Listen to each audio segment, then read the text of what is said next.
Hello दोस्तों, आज की वीडियो में मैं बतलाने जरूर आप लोगों को समलंब चतुर्भुज का क्षेत्रफल ज्ञात करने के लिए कि किस प्रकार से समलंब चतुर्भुज का क्षेत्रफल ज्ञात किया जाता है। सो मेरे वीडियो से बने रहिएगा और वीडियो को लास्ट तक देखिएगा। आज की वीडियो में मैं सारा चीज़ क्लियर कर दूंगा कि किस प्रकार से समलंब चतुर्भुज का क्षेत्रफल ज्ञात किया जाता है। जैसे कि यहाँ पे प्रश्न देख रहे हैं, इसी प्रश्न को मैं हल करके आपको समझाऊंगा कि किस प्रकार से समलंब चतुर्भुज का क्षेत्रफल ज्ञात किया जाता है। तो चलिए हम लोग समझते हैं प्रश्न। देखिए, प्रश्न सबसे पहले आपको पढ़ने का तरीका आना चाहिए और जब प्रश्न पढ़ने का तरीका आ जाए उसके आधार पे आपको डायग्राम बनाना पड़ेगा। प्रश्न को हम लोग पढ़ करके उसके आधार पे समलंब चतुर्भुज की आकृति बनाते हैं, उसके माप को देते हैं और उसके बाद में हम लोग समलंब चतुर्भुज का क्षेत्रफल ज्ञात करेंगे। सबसे पहली चीज यहाँ पे दिया गया प्रश्न है, उसको मैं प्रश्न को पढ़ने का तरीका बता रहा हूँ कि प्रश्न कैसे पढ़ा जाता है।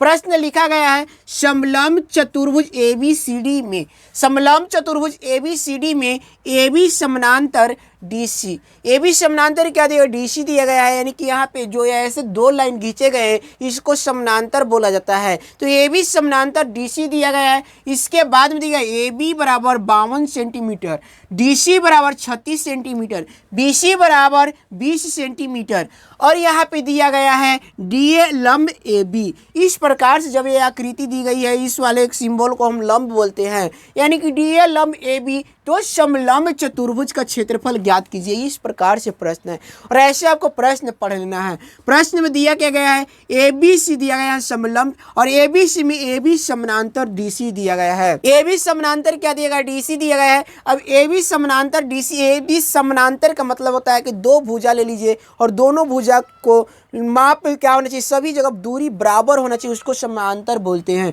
तो समानांतर का मतलब क्या होता है उसको समझ लिए। समानांतर का मतलब मान लीजिए कि यहाँ पे इस प्रकार से एक रेखा है और यहाँ पे नीचे इस प्रकार से एक रेखा है। ये दोनों रेखा के बीच की दूरी जो है समान है, बराबर है, सभी जगह दूरी क्या है, समान है, बराबर है। इसी को हम क्या कहते हैं, समानांतर कहते हैं। अब यहाँ पे दुइया क्या गया कि ये भी समानांतर DC। हम लिख लेते हैं, ऊपर वाले को लिखते हैं D और C, नीचे वाले को लिखते हैं A और B। इस प्रकार से लिख लिए। इसके बाद में हम क्या करेंगे, इसको हम मिला देंगे। कैसे मिलाएंगे, इसको इस प्रकार से आपको मिला लेना है और इसके बाद में इस वाले को इस प्रकार से आपको मिला लेना है। ये हो गया समलंब चतुर्भुज। इसके बाद में यहाँ पे आगे क्या दिया गया है, AB समानांतर DC, AB समानांतर DC हो गया। AB बराबर 52 सेंटीमीटर दिया गया है। AB बराबर कितना दिया, 52 सेंटीमीटर, यानी कि यहाँ से लेकर के यहाँ तक की टोटल दूरी 52 सेंटीमीटर की दी गई। 52 सेंटीमीटर कर दीजिए इस प्रकार से।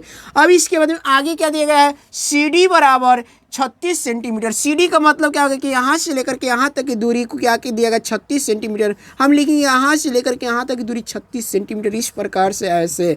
तो दो भुजा हम लिख लिए। इसके बाद BC बराबर 20 सेंटीमीटर। BC कौन सी भुजा है, तो BC लेकर यहाँ से लेकर के यहाँ तक ये वाला भुजा, इसको दिया गया माप है 20 सेंटीमीटर। आप क्या करेंगे, इसको 20 सेंटीमीटर माप दे दीजिए।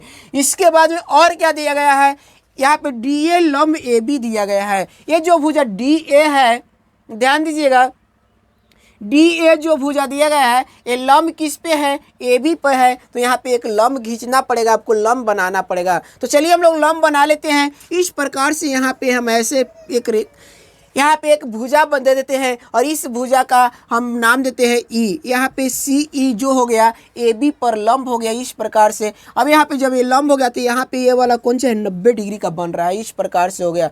अब हमें करना क्या है, तो इस वाले पूरी आकृति को क्षेत्रफल ज्ञात करना है। लेकिन पूरी आकृति को क्षेत्रफल ज्ञात करने के लिए आपको समलंब चतुर्भुज के क्षेत्रफल वाला फॉर्मूला, आपको सूत्र याद होना चाहिए। तो समलंब चतुर्भुज के क्षेत्रफल वाला फॉर्मूला क्या होता है, लिख देता हूँ मैं। समलंब चतुर्भुज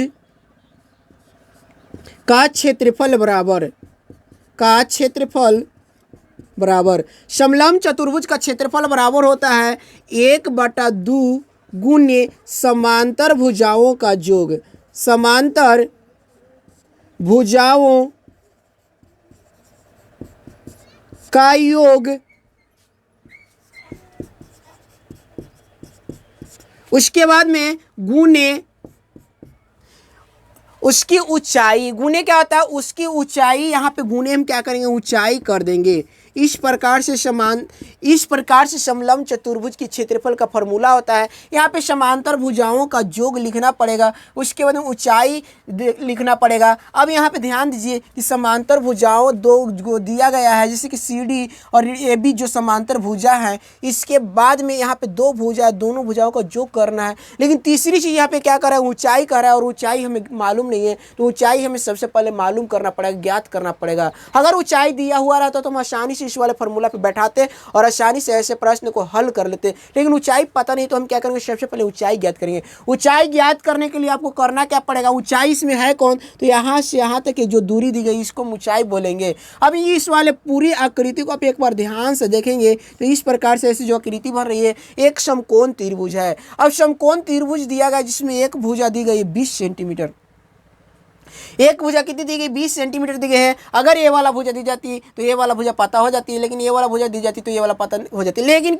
एक ही भुजा दी गई, दूसरी भुजा पता नहीं है। अगर दूसरी भुजा, दो भुजा दी गई रहती, तीसरी भुजा निकालने के लिए रहता तो हम क्या करते हैं, पाइथागोरस प्रमेय पे आसानी से बैठा कर उसको हल कर लेते। लेकिन यहाँ पे एक भुजा दी गई, दूसरी भुजा दी नहीं गई है, यानी कि एक भुजा दी गई, दो भुजा नहीं दी गई है, तो दो भुजा दी गई रहती तो आसानी से हम ज्ञात कर ले। दूसरी भुजा अब हमें क्या करना पड़ेगा, ज्ञात करना पड़ेगा। और जब दूसरी भुजा हम ज्ञात कर लेंगे तो तीसरी भुजा आसानी से हम निकाल सकते हैं। तो चलिए हम लोग सबसे पहले दूसरी भुजा ज्ञात करते हैं। दूसरी भुजा ज्ञात करने के लिए आपको क्या करना है, ध्यान दीजिए कि यहाँ से लेकर के यहाँ तक की दूरी कितना दिया गया, 36 सेंटीमीटर दिया गया है। और यहाँ से लेकर के यहाँ तक पूरा दूरी कितना दिया गया है, 52 सेंटीमीटर दिया गया है। यहाँ से यहाँ तक की दूरी को हम यदि पता कर लेते हैं कि क्या होता है, तो हम आसानी से इस वाले ऊंचाई को हम ज्ञात कर लेंगे, इसकी ऊंचाई को हम आसानी से निकाल लेंगे। तो सबसे पहले हमें क्या करना पड़ेगा, EB की दूरी ज्ञात करना पड़ेगा। तो हम लिखेंगे क्या, EB इज इक्वल टू, अब ध्यान दीजिए EB इज इक्वल टू निकालना, EB का मान हम निकालना है। तो यहाँ से ध्यान दीजिए, यहाँ से लेकर के यहाँ तक की दूरी कितना पता है,